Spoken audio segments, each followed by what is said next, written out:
केंद्र सरकारने लोकसभा सभागृहात आणीबाणीचा निषेध करणारा प्रस्ताव आणला होता। यावर काँग्रेसचे अमरावतीचे खासदार बळवंत वानखेडे यांनी केंद्र सरकारवर टीका करताना त्या आणीबाणीपेक्षा आत्ताची आणीबाणी भयंकर असल्याचा टोला लगावलाय। सध्या देशात अघोषित आणीबाणी सुरू असून ईडी सीबीआयच्या माध्यमातून दोन मुख्यमंत्र्यांना जेलमध्ये टाकलं जातंय असं सांगताना तेव्हाच्या आणीबाणीला आरएसएसचा देखील पाठिंबा असल्याचं त्यांनी स्पष्ट केलंय।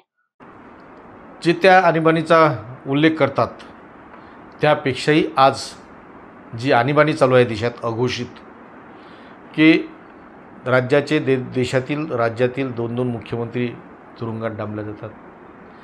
ईडी सीबीआय याचा फार मोठ्या प्रमाणात वापर करून लोकांना धमकावण्यात येते।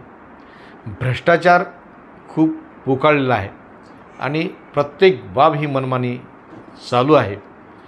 मी असं म्हणेल की त्या आणीबाणीपेक्षाही हे कितीतरी भयानक आणीबाणी आज अघोषित चालू आहे। याचा उल्लेख ते सध्या करत नाही, परंतु देशाचे पंतप्रधान मोदीजी आणि जे लोकसभेचे अध्यक्ष आहेत त्यांच्यासुद्धा भाषणात आणीबाणीचा उल्लेख आला। एवढंच नव्हे तर राष्ट्रपतींच्या अभिभाषणात सुद्धा आणीबाणीचा उल्लेख आहे। ते कदाचित विसरले असतील। त्यावेळीच्या आणीबाणीला आरएसएसचे संघचालक बाळासाहेब देवरस यांनी सुद्धा पाठिंबा दिला होता। म्हणून